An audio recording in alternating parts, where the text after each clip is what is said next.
Assalamualaikum warahmatullahi wabarakatuh. Bismillahirrahmanirrahim. Innal hamdalillah nahmaduhu wa nasta'inuhu wa nastaghfiruh wa na'udzu billahi ta'ala min shururi anfusina wa min sayyiati a'malina. May yahdihillahu fala mudilla lahu wa may yudlil fala hadiya lahu. Asyhadu an la ilaha illallah wahdahu la syarika lahu wa asyhadu anna Muhammadan abduhu wa rasuluh. Allahumma salli wa sallim ala nabina Muhammad wa ala alihi wa sahbihi wa man da'a bi da'watihi wa jahada bi jihadihi wa tamassaka bi sunnatihi ila yaumiddin. Allahumma anfa'na bima 'allamtana wa 'allimna ma yanfa'una wa zidna ilma. Subhanaka la 'ilma lana illa ma 'allamtana innaka antal 'alimul hakim. Allahumma amin. Alhamdulillah, kita bersyukur kepada Allah SWT dapat kita bertemu lagi pada pagi ini, dikurniakan kesihatan dan kesempatan masa oleh Allah untuk kita bersama-sama dalam kelas hadis mingguan kita. Baik, pagi ini kita akan melihat sebuah hadis berkaitan dengan suatu doa yang Nabi sentiasa mengucapkannya selepas daripada solat subuh. Kita lihat hadis ini.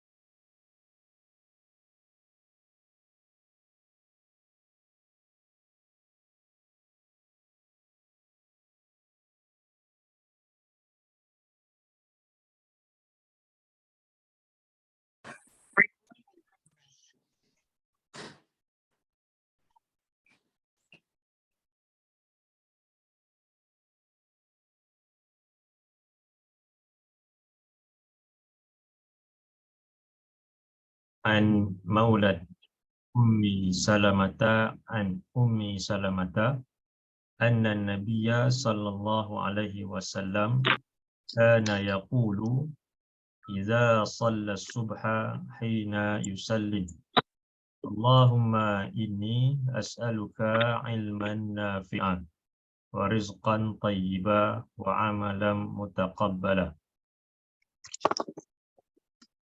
Daripada Maula kepada Ummu Salamah, daripada Ummu Salamah bahwasanya Nabi sallallahu alaihi wasallam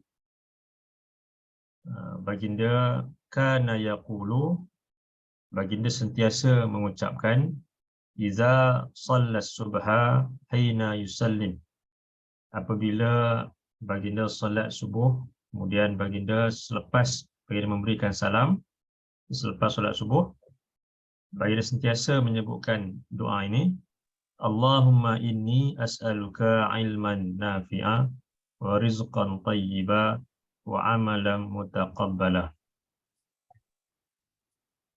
Ini sebuah hadis daripada Ummu Salamah, iaitu salah seorang daripada isteri Nabi SAW, dan beliau meriwayatkan bahawa Nabi sentiasa mengucapkan doa ini selepas salam, selepas solat subuh.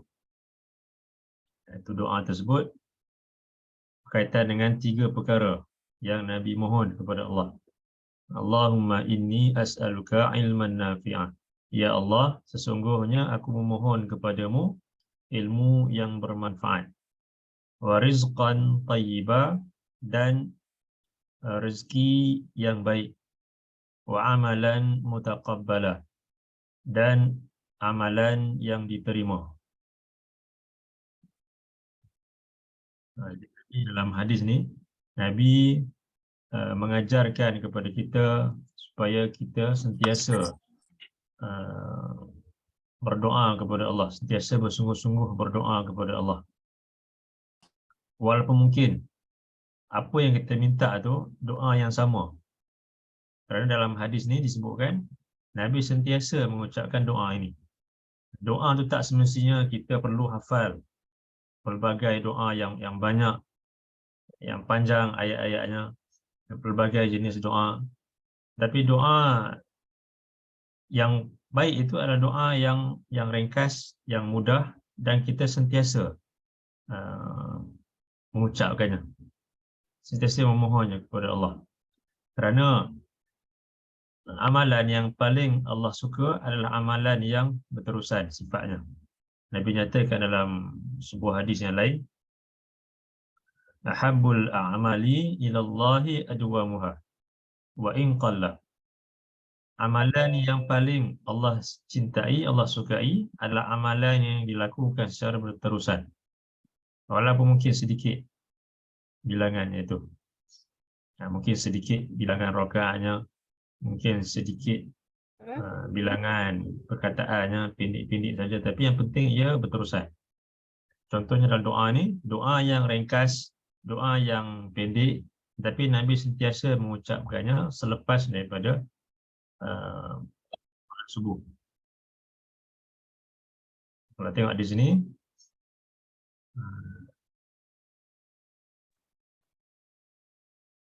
bab dia pun babu ma yuqalu ba'da taslim.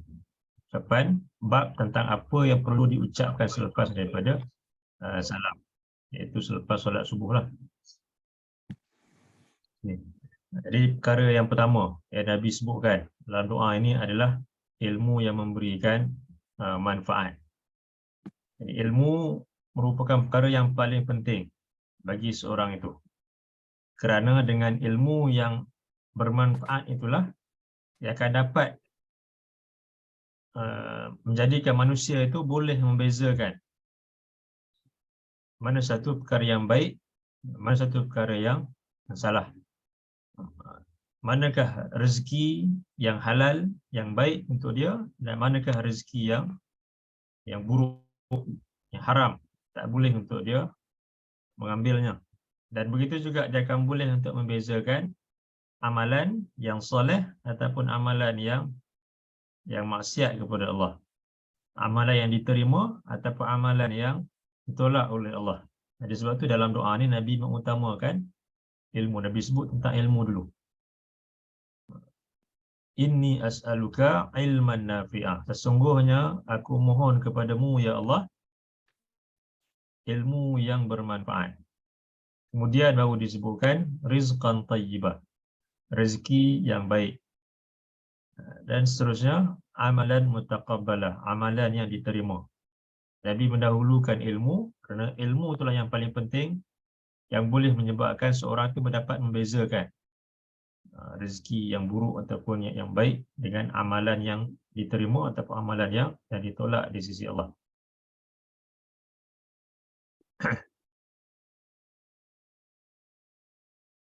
Ilmu yang bermanfaat ini dia meliputi ilmu dunia dan juga ilmu akhirat. Jadi kita sebutkan tentang ilmu itu, jadi ilmu fardu ain dan juga ilmu fardu kifayah. Ilmu fardu ain merujuk kepada Al-Quran dan juga As-Sunnah, dan ilmu-ilmu agama yang berkaitan tentang kewajipan kita kepada Allah. Manakala ilmu fardu ain itu ia meliputi sebahagian daripada ilmu agama, yang mana ada juga ilmu agama yang taklah fardu ke atas semua umat Islam. Mungkin ilmu berkaitan harta, pewarisan contohnya. Mungkin tak semua umat Islam yang memahami, yang menguasai ilmu tersebut. Ada sebahagian yang pakar ilmu tersebut contohnya. Jadi itu termasuk dalam ilmu yang fardu kifayah. Dan kemudian ilmu berkaitan dengan dunia itu juga termasuk dalam ilmu fardu kifayah. Ilmu-ilmu yang penting, contohnya perubatan, kejuruteraan, pertanian dan sebagainya, yang memberikan kebaikan buat manusia dan tidak menyalahi ilmu fardu ain itu, yang tidak menyalahi Al-Quran dan juga As-Sunnah itu, dan ia memberikan manfaat kepada manusia, maka ia termasuk dalam ilmu-ilmu yang fardu kifayah, walaupun ia merupakan ilmu kaitan dengan dunia ini. Cuma seorang Muslim itu dia perlulah dapat mengetahui keutamaan dirinya sebagai seorang Muslim, iaitu kewajipan dia untuk menuntut ilmu fardu ain itu lebih utama. Kewajipan untuk dia belajar tentang agamanya, belajar Al-Quran, belajar As-Sunnah itu, dan belajar ilmu-ilmu kaitan dengan agamanya itu lebih utama daripada ilmu dunia itu. Janganlah sampai kita kata ilmu dunia ni fardu kifayah, jadi kita utamakan yang itu dulu sehingga kita abaikan ilmu kaitan dengan agama kita. Sedangkan itu lebih utama untuk kita pelajari. Dan dalam masa yang sama, kita juga boleh mempelajari ilmu-ilmu yang lain yang memberikan manfaat kepada kehidupan kita di dunia ni.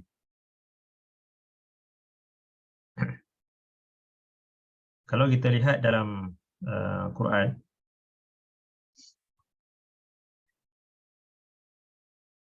Allah sebut dalam surah 47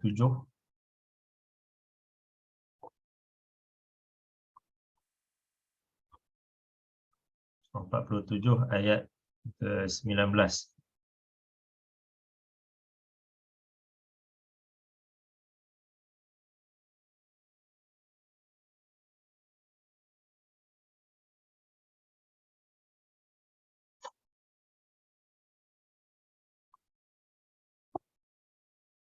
A'udzu billahi minasy syaithanir rajim.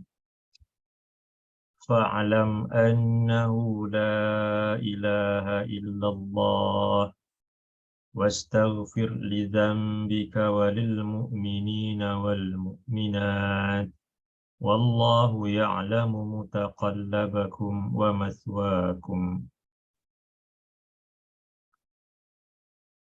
Fa'lam annahu la ilaha illallah, maka ketahuilah bahwasanya tiada ilah melainkan hanyalah Allah. Baik, di sini i'lam ni maknanya ketahuilah dalam bentuk fi'il amar. Fi'il amar itu merupakan suatu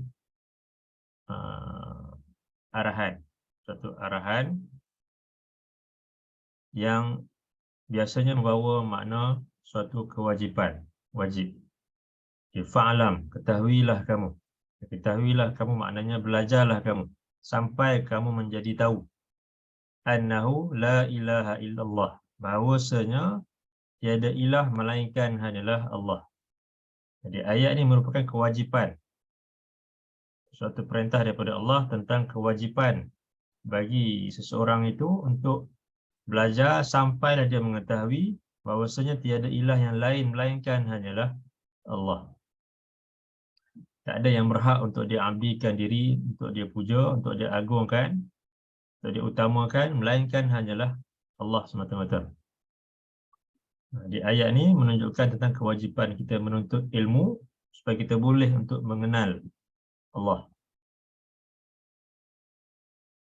Jadi sebab itu sebahagian daripada golongan salaf yang terdahulu, mereka menyatakan ilmu itu adalah mengenal Allah. Ilmu itu adalah mengenal Allah, mengenal Rasul, dan mengenal Islam itu berdasarkan kepada dalil-dalil. Jadi itu ilmu yang sebenarnya, ilmu yang paling utama, iaitu ilmu berkaitan dengan Al-Quran, As-Sunnah, dan juga ilmu-ilmu lain yang menjadikan kita ni mendalam pengetahuan kita tentang agama kita. Itulah ilmu yang paling banyak memberikan manfaat kepada manusia. Bukan sekadar di dunia ni mendapat panduan bagaimana untuk menjadi hamba Allah yang sebenar-benarnya, bagaimana untuk melakukan ibadah sesuai dengan apa yang Allah perintahkan, sesuai dengan Nabi contohkan. Jadi ilmu Quran, Sunnah dan ilmu agama itu akan memberikan manfaat di dunia ni, dan itulah ilmu yang akan dapat selamatkan kita nanti pada hari akhirat. Berbeza dengan ilmu-ilmu yang lain, ilmu dunia itu khususnya, yang berikan manfaat ketika di dunia ni kepada manusia, Dia belum tentu boleh berikan manfaat kepada manusia tersebut pada hari akhirat nanti. Jika ilmu itu menjadikan dia lalai daripada mempelajari ilmu yang sepatutnya dia belajar, iaitu ilmu berkaitan dengan Allah, berkaitan dengan Rasul, berkaitan dengan agamanya itu.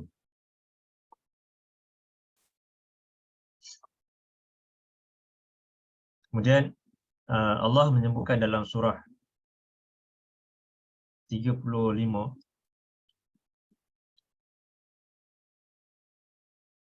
ayat 28.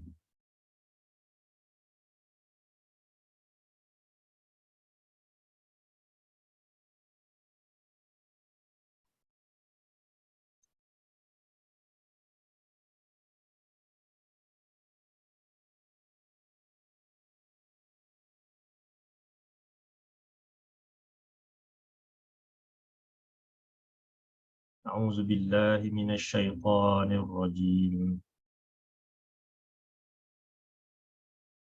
ومن الناس والدواب والأنعام مختلف ألوانه كذلك إنما يخشى الله من عباده العلماء إن الله عزيز غفور.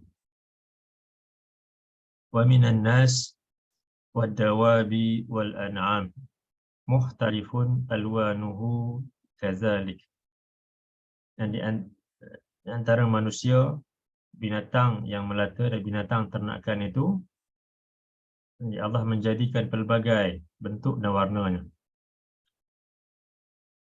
Innama yakhshallaha min ibadihil ulama. Sesungguhnya tidak lain, yang takutkan Allah di kalangan hamba-hambanya adalah al-ulama, adalah orang-orang yang berilmu, orang-orang yang mempunyai ilmu.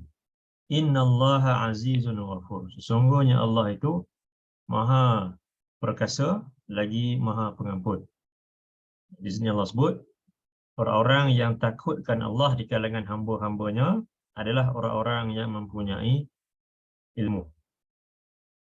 Jadi orang-orang yang mempunyai ilmu, al-ulama, orang-orang yang berilmu, itu orang-orang yang mempunyai ilmu tentang Allah, tentang Rasul, tentang agamanya, tentang hari akhirat. Jadi inilah orang yang akan takutkan Allah, akan takutkan azab daripada Allah itu. Sedangkan manusia yang mungkin mempunyai ilmu mahir tentang dunia ini, tapi tidak mengenal Allah, tidak mengenal Rasul, tidak mengenal agamanya, tak yakin kepada hari akhirat, maka tak akan timbul sifat takut kepada Allah ataupun takut kepada azab Allah itu. Di ilmu dunia yang dia miliki akan menjadikannya tak takutkan Allah. Dia sanggup untuk mengerjakan perkara-perkara yang dilarang oleh Allah, yang menyalahi perintah Allah.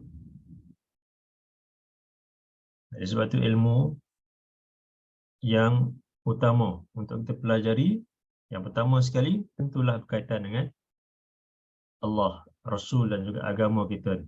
Kemudian barulah kita mempelajari ilmu yang memberikan manfaat buat kita di dunia ini.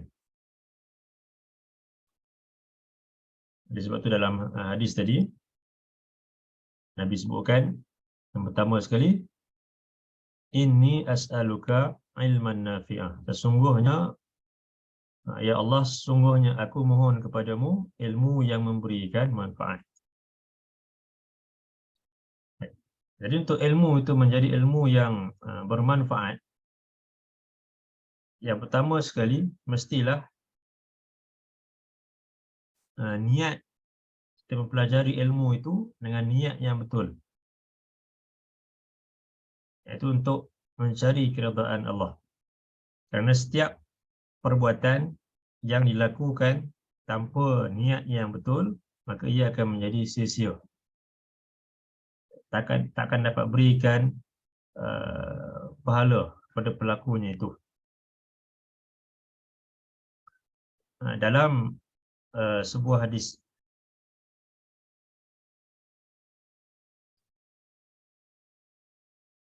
Sunan Abi Daud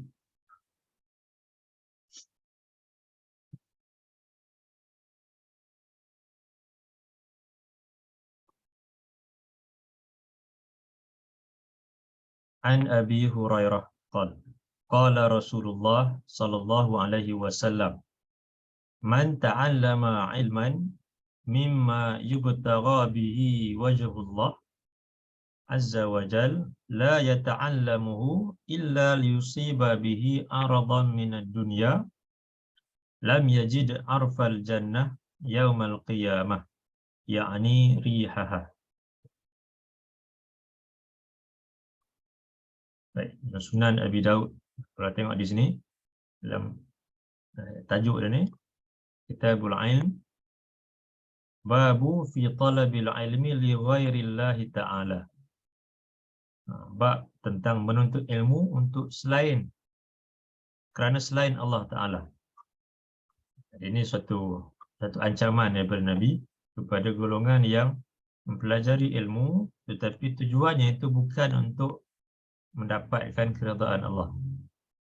Daripada Abu Hurairah katanya, Rasulullah sallallahu alaihi wasallam baginda bersabda, man ta'allama ilman, siapa yang mempelajari sesuatu ilmu, mimma yubtawa bihi wajhullahi azza wa jalla, yang sepatutnya dia mempelajari ilmu itu kerana mengharapkan wajah Allah ataupun keridaan Allah azza wa jalla, la yata'allamuhu illa liyusiba bihi aradan minad dunya, dan dia tidak mempelajarinya melainkan kerana untuk mendapatkan habuan dunia, lam yajid arfal jannah yaumal qiyamah, dia tak akan dapat untuk mencium bau syurga pada hari kiamat nanti. Jadi Nabi tegaskan di sini, tujuan seorang itu menuntut ilmu, sama ada ilmu agama ni ataupun ilmu dunia tu, niatnya tu mestilah kerana Allah, untuk mencari keridaan Allah. Dan niat tu betul, maka barulah perbuatannya itu akan dapat memberikan pahala kepada dirinya dan akan mendorongnya kepada kebaikan. Contohnya seorang yang mempelajari ilmu, walaupun mungkin ilmu dunia, ilmu berkaitan dengan keperluan-keperluan dunia, tapi jika niatnya itu kerana Allah, maka tentulah dia akan mempelajari ilmu dunia yang mendatangkan kebaikan buat dirinya, buat orang yang lain, buat agamanya. Dan kemudian niatnya itu bukan sekadar semata-mata untuk supaya bila habis belajar dapat bekerja dengan gaji yang mahal. Jadi itu Nabi tegaskan, niat kita menuntut ilmu itu, Nabi sebut secara umum, man ta'allama ilman, siapa yang mempelajari sesuatu ilmu, apa-apa saja ilmu, sepatutnya niat itu untuk mencari keridaan Allah. Kerana jika niat kita itu bukan kerana Allah, tapi hanya untuk mendapatkan habuan dunia, maka Nabi sebut kita tak akan dapat mencium bau syurga pada hari kiamat nanti. Jadi ilmu yang memberikan manfaat, yang pertama sekali mestilah niat untuk kita pelajarinya adalah kerana mengharapkan keridaan daripada Allah. Barulah Allah akan memberikan kebaikan kepada kita.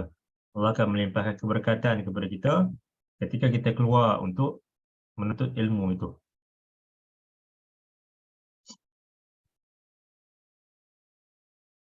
Dalam satu lagi hadis,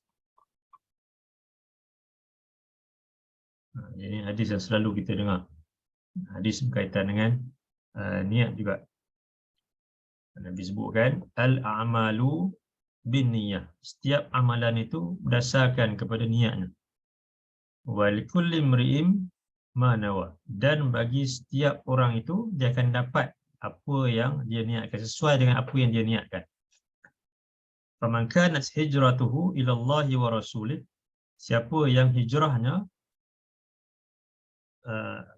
kepada Allah dan Rasulnya adalah kepada Allah dan Rasulnya, fa hijratuhu ila Allah wa rasulih, maka hijrahnya itu adalah kepada Allah dan Rasulnya.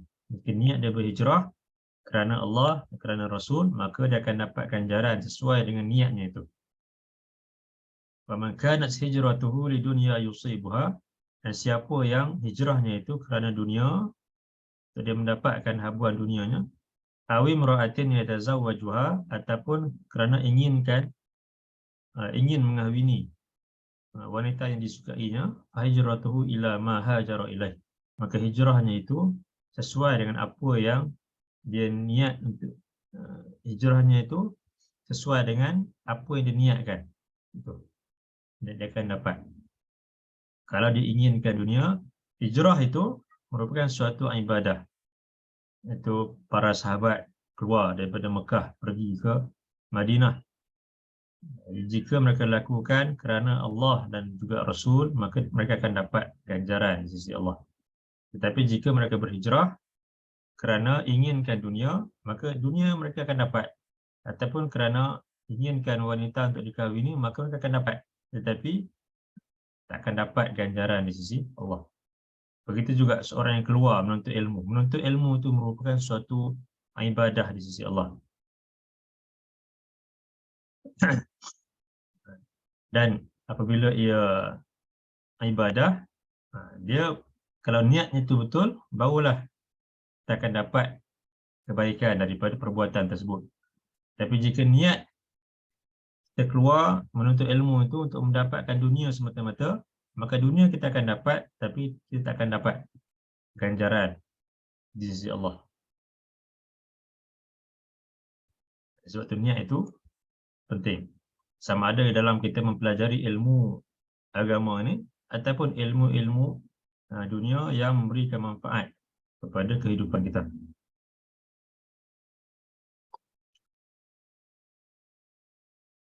Jadi, ilmu yang bermanfaat yang pertama sekali, niat untuk niat apabila kita mempelajari ilmu tersebut adalah kerana untuk mendapatkan keredaan Allah, ganjaran daripada Allah.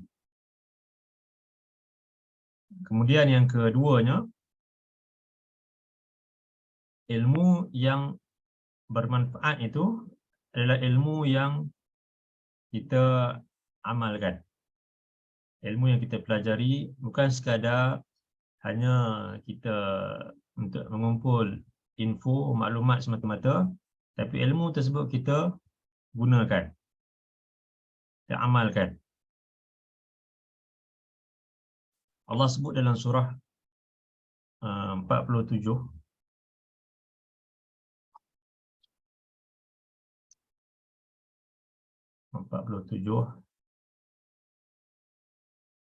ayat yang ke-16.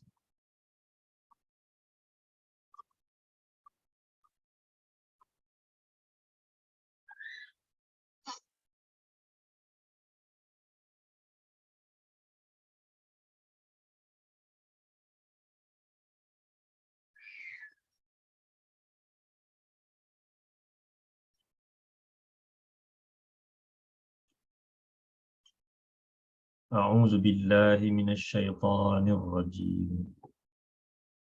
ومنهم من يستمع إليك حتى إذا خرجوا من عندك قالوا للذين أوتوا العلم ماذا قال آنفا أولئك الذين طبع الله على قلوبهم واتبعوا أهواءهم والذين اهتدوا زادهم هدى وآتاهم تقواهم ومنهم من يستمع إليك, dan sebahagian daripada mereka ada yang mendengarkan apa yang kau ucapkan wahai Muhammad. Hatta idza kharaju min indik, sehingga apabila mereka keluar dari sisimu, itu keluar daripada majlismu, qalu lillazina utul ilma maza qala anifa, mereka berkata kepada orang-orang yang diberikan ilmu, apakah yang dikatakan oleh Muhammad tadi. Ayat ini Allah ceritakan berkenaan dengan golongan yang munafik. Golongan yang munafik yang mana mereka ini ketika Nabi menyampaikan ayat-ayat Allah, yang menyampaikan hadis-hadis daripada baginda kepada para sahabat, di sebahagian di kalangan yang hadir dalam majlis tersebut merupakan golongan yang munafik. Mereka juga dengar apa yang Nabi sampaikan, tapi apa yang Nabi sampaikan itu tak masuk ke dalam hati mereka, tak berikan kesan kepada diri mereka. Bahkan mereka ini, sebahagian mereka secara senyap-senyap keluar daripada majlis Nabi itu, ataupun mungkin sebahagian lagi tunggu sehingga selesai, tetapi bertanya. Di sini Allah katakan qalu lillazina utul ilma, mereka bertanya, berkata kepada orang-orang yang diberi ilmu, itu para sahabat yang beriman, maza qala anifa, apakah yang Muhammad itu katakan tadi. Jadi mereka bertanya dengan tujuan untuk mengejek, memperolok-olokkan Nabi SAW. Dengar apa yang Nabi sampaikan, tak berikan kesan dalam hati mereka, bahkan mereka memperolok-olokkan pula Nabi di hadapan para sahabat. Ulaika allazina taba'allahu ala qulubihim wattaba'u ahwa'ahum. Mereka itu orang-orang yang Allah kunci mati ke atas hati-hati mereka dan mereka mengikut hawa nafsu mereka. Jadi ini golongan yang mendengarkan ayat-ayat Allah, mendengarkan hadis-hadis Nabi, tapi mereka tak beramal dengan apa yang mereka dengar tu. Tak berikan kesan dalam hati mereka dan tak menyebabkan mereka boleh perbaiki amalan mereka. Bahkan mereka memperolok-olokkan pula Allah dan juga Rasul selepas daripada itu. Jadi mereka ni golongan yang Allah kunci mati hati mereka, dan mereka golongan yang mengikut hawa nafsu mereka. Sedangkan golongan yang beriman Allah sebut wallazina tadaw zadahum huda wa atahum taqwahum. Sedangkan orang-orang yang diberikan dengan hidayah, zadahum huda. Jadi Allah menambahkan kepada mereka hidayah itu. Tak kala mereka mendengar apa yang Nabi sampaikan, ayat-ayat Allah dan juga hadis-hadis baginda itu, menyebabkan bertambahnya ilmu dan hidayah yang ada dalam diri mereka. Allah tambahkan lagi buat mereka. Wa atahum taqwahum, dan Allah mendatangkan kepada mereka ketakwaan kepada diri mereka. Dia wa atahum taqwahum itu, kalau menurut tafsiran di dalam kitab tafsir Al-Bawawi, Imam Al-Bawawi menyatakan Allah menjadikan, memberikan taufik kepada mereka untuk mereka melakukan amalan. Zadahum huda wa atahum taqwahum itu maknanya Allah memberikan taufik kepada mereka untuk mereka melakukan amalan, dan kemudian Allah akan memberikan balasan kepada ketakwaan mereka itu. Itu perbezaan di antara golongan yang beriman, yang mana ilmu yang mereka dengar memberikan kesan kepada diri mereka dan menjadikan mereka melakukan amalan. Allah berikan taufik untuk mereka melakukan amalan, dan kemudian Allah akan berikan ganjaran kepada mereka. Jadi itu ilmu yang bermanfaat. Ilmu yang bermanfaat adalah ilmu yang memberikan kesan ke dalam hati seorang itu dan menjadikan dia melakukan amalan yang soleh. Tapi sebaliknya, ilmu yang tak berikan manfaat adalah ilmu yang hanya sekadar didengar sebagai maklumat, sebagai info, sebagai pengetahuan, tapi tak membawa kepada amalan yang soleh, tak memberikan kesan ke dalam hati, dan tidak membawa seorang itu ataupun menjadikan seorang itu untuk dia melakukan amalan yang soleh. Ilmu yang tidak memberikan kesan dan yang tidak diamalkan, maka itu bukanlah ilmu yang memberikan manfaat. Itu yang kedua. Yang pertama tadi, niat itu mestilah kerana Allah. Niat mempelajari ilmu itu kerana Allah, maka barulah ia akan menjadi ilmu yang bermanfaat. Yang keduanya, ilmu yang bermanfaat itu adalah ilmu yang memberikan kesan ke dalam hati dan menjadikan seorang itu melakukan amalan yang soleh. Dia beramal dengan ilmu tersebut. Kemudian yang ketiga, ilmu yang bermanfaat itu adalah ilmu yang dipelajari daripada sumber yang betul. Allah sebut dalam surah 2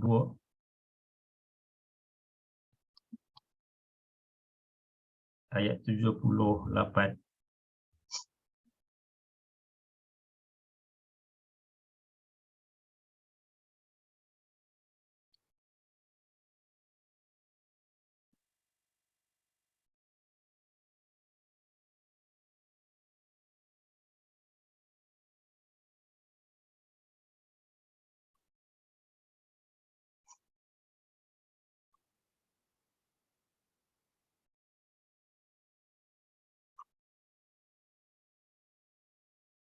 A'udzu billahi minasyaitonir rajim. ومنهم أميون لا يعلمون الكتاب إلا أماني وإن هم إلا يظنون فويل للذين يكتبون الكتاب بأيديهم ثم يقولون هذا من عند الله ليشتروا به ثمنا قليلا فويل لهم مما كتبت أيديهم وويل لهم مما يكسبون ومنهم أميون لا يعلمون الكتاب. Dan sebahagian daripada mereka adalah orang-orang yang ummi. La ya'lamuna al-kitab, dan mereka tidak mengetahui tentang isi kandungan kitab itu, illa amani, melainkan hanyalah sekadar angan-angan, sekadar keterangan-keterangan yang bohong.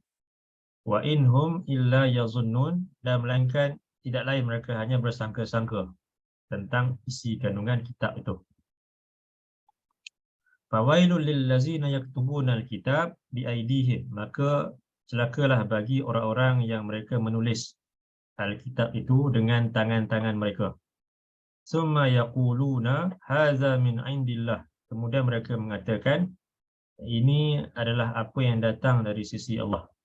Liyashtaru bihi thamanan qalila, kerana mereka hendak menjualnya dengan harga yang sedikit, harga yang murah, untuk mendapatkan habuan dunia. Fawailul lahum mimma katabat aydihim, maka celakalah bagi mereka disebabkan tulisan tangan-tangan mereka itu. Wawailul lahum mimma yaksibun, dan celakalah bagi mereka disebabkan apa yang mereka usahakan. Di sini Allah sebutkan tentang golongan yang ummi. Golongan yang ummi, yang mana mereka ini ummi itu bukan sekadar hanya buta huruf, tak boleh membaca saja. Tapi ummi yang Allah masukkan dalam ayat ni, Allah nyatakan la ya'lamun al-kitab, yang tidak mengetahui isi kandungan kitab itu, melainkan hanyalah amani, angan-angan, ataupun ini disebut penerangan yang bohong, ataupun yang salah, yang bertentangan dengan apa yang Allah maksudkan, apa yang Nabi maksudkan. Dan tidak lain, pengetahuan mereka tentang agama hanyalah berdasarkan kepada sangkaan. Dan ini yang berlaku kepada golongan ahlul kitab, yang mana mereka mendengar setiap kata-kata ulama, padri, rahib mereka, dan mereka menerima kesemuanya. Sedangkan sebahagian daripada apa yang disebutkan itu bertentangan dengan apa yang Allah kehendaki, bertentangan dengan apa yang disampaikan oleh para rasul mereka. Tapi disebabkan ia datang daripada orang-orang yang mereka pandang tinggi, anggap sebagai berilmu, maka mereka terima secara bulat-bulat tanpa mereka mengkaji perkara tersebut. Jadi itu yang menyebabkan Allah murka kepada golongan Yahudi, dan kemudian Golongan Nasrani mereka menjadi sesat disebabkan sikap yang seperti itu. Sebab itu umat Islam wajib bagi setiap umat Islam itu untuk menuntut ilmu. Nabi nyatakan, talabul ilmi fariidatun ala kulli muslim.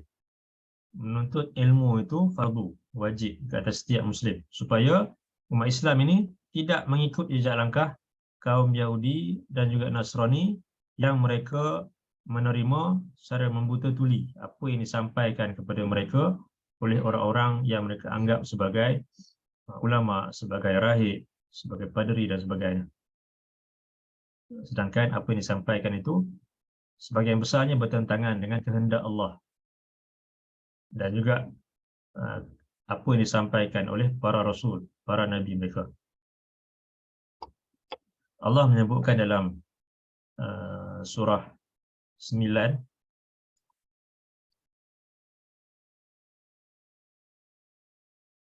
ayat 31,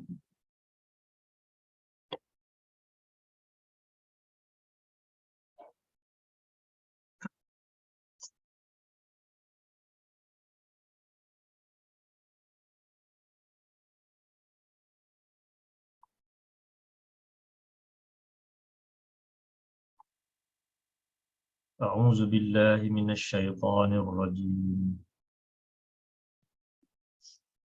Ittakhadhu ahbarahum wa ruhbanahum arbaban min dunillah wal masih ibn Maryam wa ma umiru illa liya'budu ilahan wahida la ilaha illahu subhanahu amma yushrikun. Ittakhadhu ahbarahum wa ruhbanahum arbaban min dunillah. Mereka menjadikan ulama-ulama mereka dan rahib-rahib mereka sebagai arbaban. Arbaban ni jamak kepada Rabb, Tuhan-Tuhan. Arbaban min dunillah, sebagai Tuhan-Tuhan selain daripada Allah. Wal Masih ibn Maryam, dan mereka juga menjadikan Nabi Isa Al-Masih ibn Maryam itu sebagai Tuhan selain daripada Allah. Wa ma umiru illa liya'budu ilahan wahida, sedangkan tidak lain mereka diperintahkan supaya mengabdikan diri kepada Tuhan yang satu, kepada ilah yang satu, Tuhan yang Allah semata-mata. Jadi Allah menyatakan golongan Ahlul Kitab itu mereka menjadikan ulama, rahib, pendeta mereka sebagai Tuhan selain daripada Allah. Walaupun mereka tidaklah menyembah, tetapi setiap kata-kata yang keluar daripada mulut ahbar dan juga ruhban itu mereka terima bulat-bulat secara membuta tuli tanpa mereka mengkajinya. Jadi itu yang menjadikan mereka ni golongan yang sesat, yang jauh daripada kebenaran. Sedangkan jika mereka benar-benar mempelajari kitab mereka, tentulah mereka akan mendapati betapa banyak pembohongan yang disampaikan kepada mereka oleh ulama-ulama mereka, oleh rahib-rahib mereka. Jadi begitu juga umat Islam, kita disuruh supaya mempelajari Al-Quran, mempelajari hadis-hadis Nabi itu, supaya kita dapat membezakan sama ada apa yang disampaikan kepada kita ini benar-benar sesuai dengan apa yang Allah kehendaki, ini benar-benar sesuai dengan apa yang Nabi sebutkan dalam hadis-hadis baginda. Bukan sekadar bila keluar daripada seorang tokoh yang terkenal, yang dihormati, maka kesemua itu adalah kebenaran. Sedangkan tak semestinya sebegitu. Kebenaran itu adalah apa yang datang daripada Allah dan juga Rasul. Kebenaran itu adalah jamaah itu adalah kita berpegang kepada kebenaran walaupun kita seorang diri. Maka kebenaran itu bukanlah apa yang dipegang oleh majoriti manusia. Kebenaran itu bukanlah apa yang keluar daripada mulut-mulut orang yang dianggap sebagai alim, dianggap sebagai tokoh yang disegani dan sebagainya. Tapi kebenaran itu adalah apa yang datang daripada Allah dan Rasul, dan walaupun yang mengikutnya itu seorang diri. Itu kata Ibnu Mas'ud. Jamaah yang berada di atas kebenaran itu adalah mereka yang berpegang kepada kebenaran walaupun seorang diri. Itu kata Ibnu Mas'ud.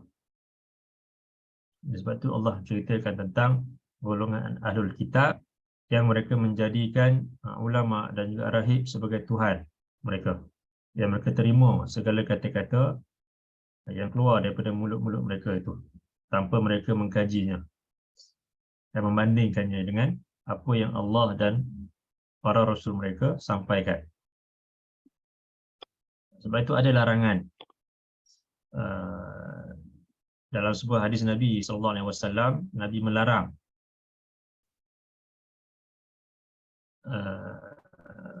untuk kita ni menyebarkan hadis-hadis yang palsu.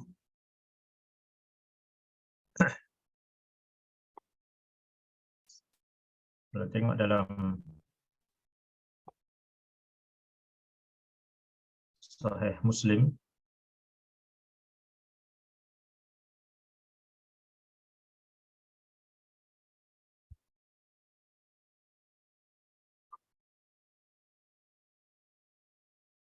an Abi Hurairah qala Rasulullah sallallahu alaihi wasallam, man kadzaba alayya muta'ammidan falyatabawwa maq'adahu minan nar.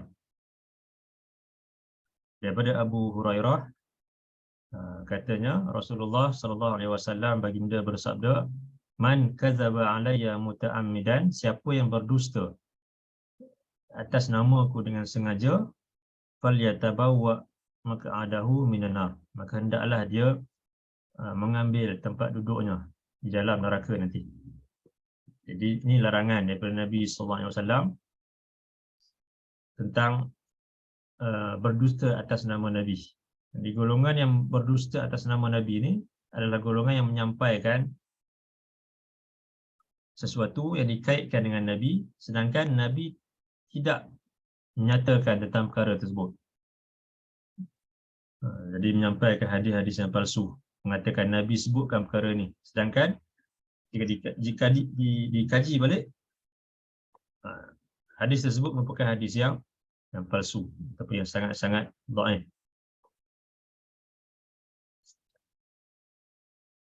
Kerana perkara tersebut akan boleh menjadikan seorang Muslim itu jauh daripada kebenaran.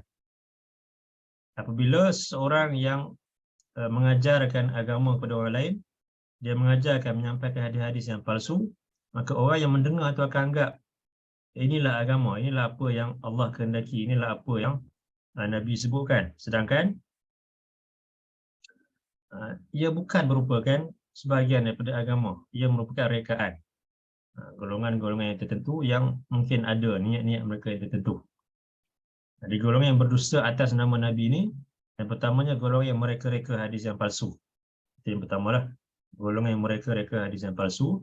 Dan keduanya golongan yang menyebarkannya, yang tolong sebarkan tanpa mengkaji dahulu berkenaan dengan hadis tersebut. Kita juga termasuk dalam golongan yang berdusta atas nama Nabi dengan sengaja. Yang pertama, sengaja mereka-reka hadis palsu itu. Yang keduanya, sengaja menyebarkan tanpa mengkaji hadis itu. Sebab itu penting.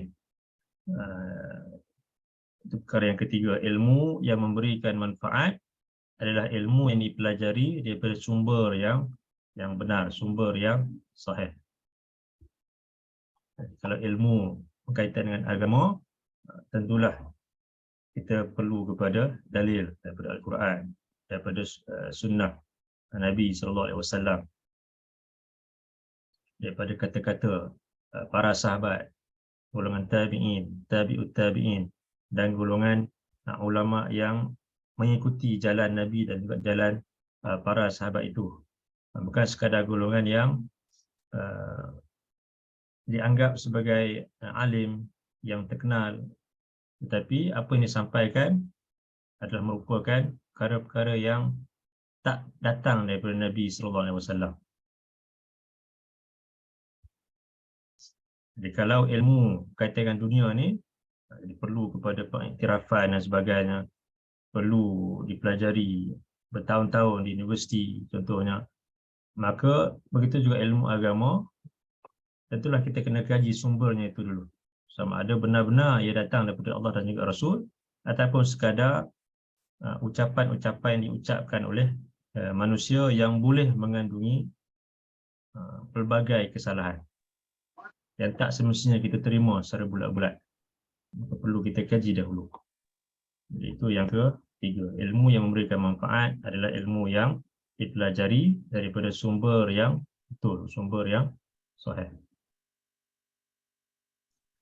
Kemudian seterusnya, ilmu yang memberikan manfaat adalah ilmu yang tidak melalaikan manusia. Allah sebutkan dalam surah 30 ayat yang ke-7. Sombong lagi ni. Dalam surah 30 ayat yang ke-7.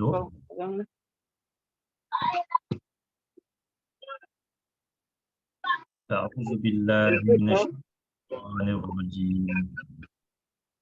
Ya'lamuna zahiran minal hayatid dunya wa hum 'anil akhirati hum ghafilun. Ya'lamuna zahiran minal hayatid dunya wa hum 'anil akhirati hum ghafilun. Mereka mengetahui tentang perkara-perkara yang zahir daripada kehidupan dunia ini. Jadi mereka mempunyai ilmu tentang kehidupan dunia ini, wahum anil akhirati hum ghafilun. Sedangkan mereka terhadap hari akhirat, mereka adalah golongan yang lalai. Di sini Allah sebutkan golongan yang mempunyai ilmu tentang dunia, tetapi ilmu dunianya itu menyebabkan dia lalai daripada hari akhirat. Di ilmu yang dia ada menjadikan dia contohnya tak ada kesempatan untuk menuntut ilmu berkaitan dengan agamanya, disebabkan sibuk dengan ilmu dunia sampai tak ada masa untuk dia mempelajari ilmu agama. Tapi ilmu dunia yang dipelajari menyebabkan dia terikat dengan pelbagai tanggungjawab dan sebagainya, sehingga dia melalaikan kewajipan dia kepada Allah. Itu ilmu yang tak berikan manfaat. Ilmu dunia yang asalnya mungkin ada manfaat, tapi disebabkan ilmu dunia yang dipelajari itu memberikan kesan kepada agamanya sampai dia melupakan akhirat, sampai tak ada masa untuk dia mempelajari ilmu berkaitan dengan agamanya, maka itu bukanlah ilmu yang memberikan manfaat. Satu lagi ayat dalam surah 53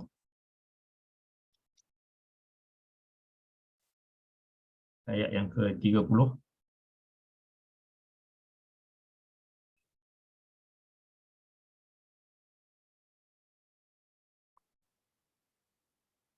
Daripada ayat sebelum tu lagi, ayat 27.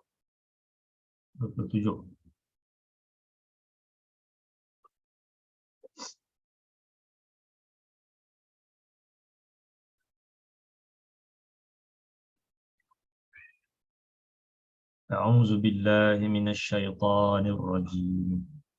Innal ladzina la yu'minuna bil akhirati la yusammunal malaikata tasmiyatal untha wa ma lahum bihi min ilmin in yattabi'una illa adh-dhann wa inna adh-dhanna la yughni minal haqqi syai'a فأعرض عمن تولى عن ذكرنا ولم يرد إلا الحياة الدنيا ذلك مبلغهم من العلم Inna rabbaka huwa a'lamu biman dhalla an sabilih wa huwa a'lamu biman ihtada. Innal ladzina la yu'minuna bil akhirah. Sesungguhnya orang-orang yang tidak beriman kepada hari akhirat. La yusammunal malaikah tasmiyatal untha. Mereka memberikan nama kepada para malaikat itu dengan nama-nama perempuan. Baik, ayat ini merujuk kepada golongan kaum musyrikin yang mana mereka ini menamakan para malaikat itu dengan nama-nama perempuan, dan mereka mengatakan para malaikat itu merupakan anak-anak perempuan Allah. Jadi sebab itu sebahagian daripada bahala-bahala yang mereka buat itu berupa gambaran perempuan, disebabkan mereka percaya yang para malaikat itu merupakan anak-anak perempuan Allah. Itu kepercayaan golongan musyrikin ketika itu. Allah sebut wama lahum bihi min ilmi, dan mereka tak ada pengetahuan, tak ada ilmu tentang perkara itu. Jadi apa yang mereka lakukan itu adalah merupakan warisan daripada nenek moyang mereka. Jadi mereka pelajari agama, tapi sumbernya sumber yang salah. Jadi sebab itu kita sebut tadi, ilmu yang berikan manfaat adalah ilmu yang dipelajari daripada sumber yang betul. Di kaum musyrikin Quraisy, mereka beragama, tapi sumbernya itu bukan daripada Allah dan juga Rasul, tapi sumbernya daripada nenek moyang mereka. Mereka meneruskan apa yang mereka warisi daripada nenek moyang mereka. Kalau golongan Ahlul Kitab yang disebutkan tadi, mereka terima secara bulat-bulat apa yang datang daripada rahib, paderi, pendeta, ulama mereka. Kaum Quraisy, mereka percaya bulat-bulat apa yang datang daripada nenek moyang mereka. Iyattabi'una illa zan. Tidak lain mereka mengikut hanyalah sekadar sangkaan semata-mata. Wa inna zan la yughni minal haqqi syai'a. Dan sesungguhnya sangkaan itu ia tak akan dapat untuk mengalahkan kebenaran itu sedikit pun. Fa'arid amman tawalla an zikrina. Maka tinggalkanlah, berpalinglah daripada golongan yang meninggalkan peringatan daripada kami. Berpalinglah daripada golongan yang meninggalkan peringatan daripada kami, iaitu Al-Quran itu. Walam yurid illal hayatad dunia. Tidak lain mereka hanya menginginkan kehidupan dunia ini. Dzalika mablaghuhum minal ilm. Itulah tujuan yang terakhir, yang paling tinggi daripada ilmu yang mereka ada. Dia Allah sebut mereka mempunyai ilmu, tetapi niat ataupun tujuan mereka adalah untuk mendapatkan habuan dunia semata-mata. Walam yurid illal hayatad dunya zalika mablaghuhum minal ilm. Demikian itulah tujuan yang paling tinggi daripada ilmu yang mereka ada. Inna rabbaka huwa a'lamu biman dhalla an sabilih. Sesungguhnya Tuhanmu, dialah yang mengetahui tentang siapakah yang sesat daripada jalannya. Wa huwa a'lamu biman ihtada. Dan dialah yang mengetahui tentang siapakah orang-orang yang berhak untuk mendapat petunjuk. Di ini Allah sebutkan golongan yang ilmu dunia yang mereka ada itu menjadikan mereka lalai. Mereka inginkan dunia semata-mata sehingga mereka lalai daripada kewajipan mereka yang sepatutnya, iaitu menuntut ilmu berkaitan dengan agama itu, menuntut ilmu yang benar. Kemudian ilmu dunia yang mereka ada itu menjadikan mereka mencuaikan kewajipan mereka kepada Allah dan menjadikan fokus mereka hanya semata-mata untuk mendapatkan dunia ini. Allah sebut dalam surah 15, ayat yang ketiga, zarhum ya'kulu wa yatamatta'u wa yulhihimul amal fasawfa ya'lamun. Biarkanlah mereka atau golongan yang ingkar itu mereka makan, mereka bersenang lenang, mereka berhibur dan mereka dilalaikan oleh angan-angan mereka. Fasawfa ya'lamun, maka kelak mereka akan mengetahui akibat yang menimpa mereka. Jadi mereka ini golongan yang ada ilmu dunia, bahkan mereka pakar dalam ilmu dunia ni, tapi itu menyebabkan mereka melupakan Allah, melalaikan tanggungjawab mereka daripada Allah dan menjadikan fokus mereka hanya untuk mencari makan, berhibur, bersenang lenang dan panjang angan-angan mereka, banyak perancangan mereka kaitan dengan kehidupan di dunia ini. Tapi mereka melupakan akhirat dan tanggungjawab mereka yang sebenarnya kepada Allah, kepada Rasul, kepada agamanya.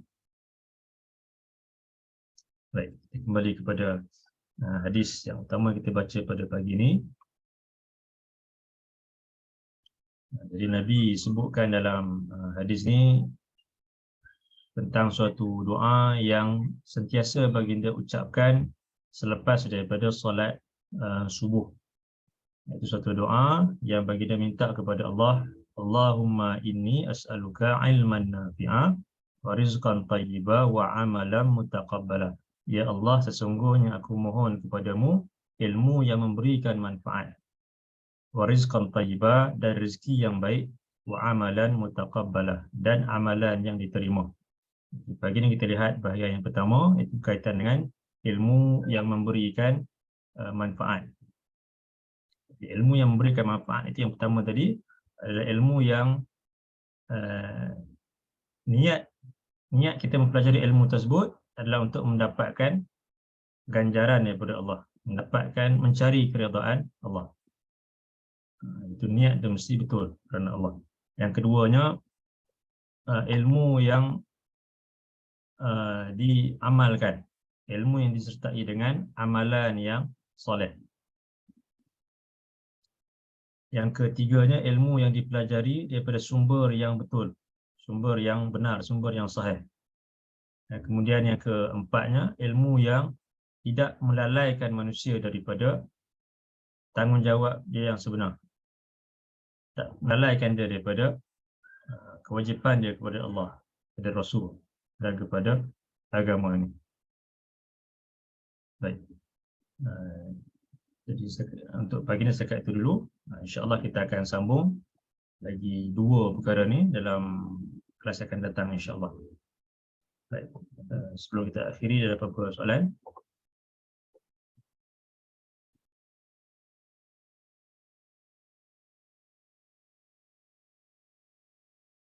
Assalamualaikum Ustaz.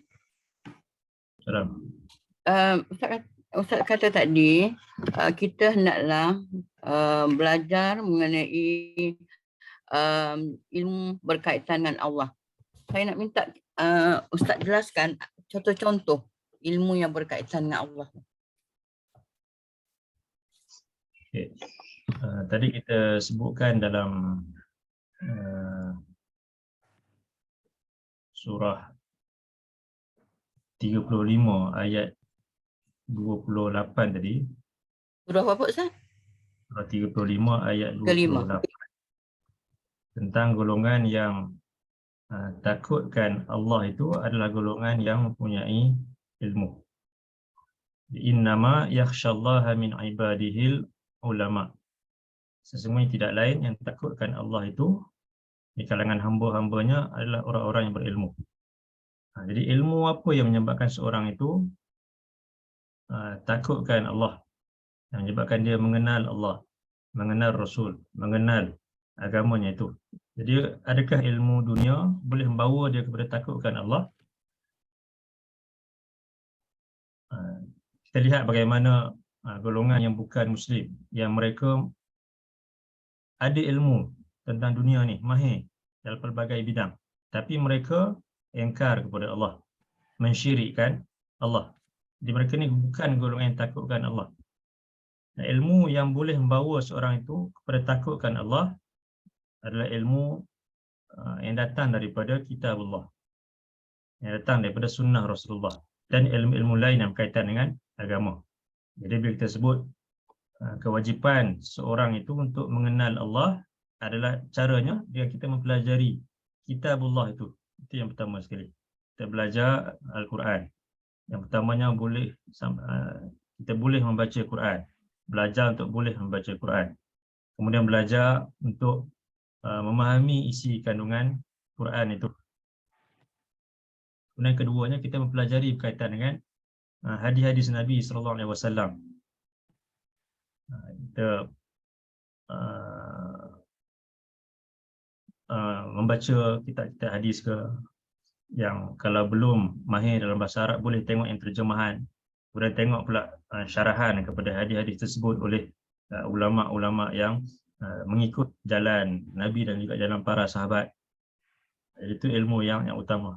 Mempelajari Quran, mempelajari hadis-hadis Nabi, dan kemudian mempelajari ilmu-ilmu lain berkaitan dengan agama seperti fiqh, akhlak dan sebagainya.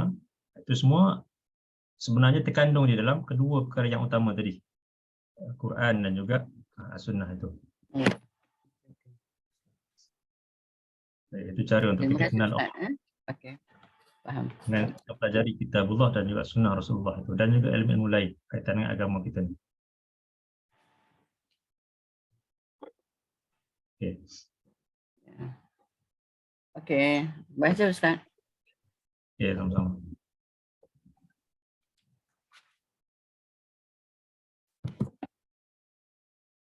Baik, jadi sekat itu dulu untuk pagi ini. Mudah-mudahan dapat kita ambil sikit sebanyak manfaat daripada apa yang disampaikan pada pagi ini, iaitu berkaitan dengan suatu doa yang sentiasa Nabi SAW ucapkan selepas solat subuh, iaitu 3 perkara yang penting.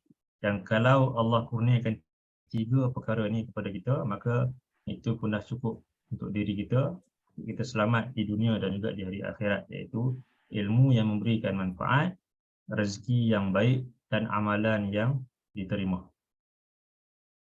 Aqulu qawli hadza wa astaghfirullahal azim li wa lakum.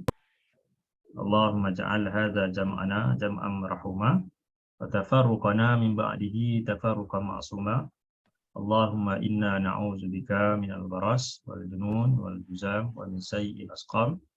Allahumma inna nas'aluka 'ilman nafi'a wa rizqan thayyiba wa 'amalan mutaqabbala.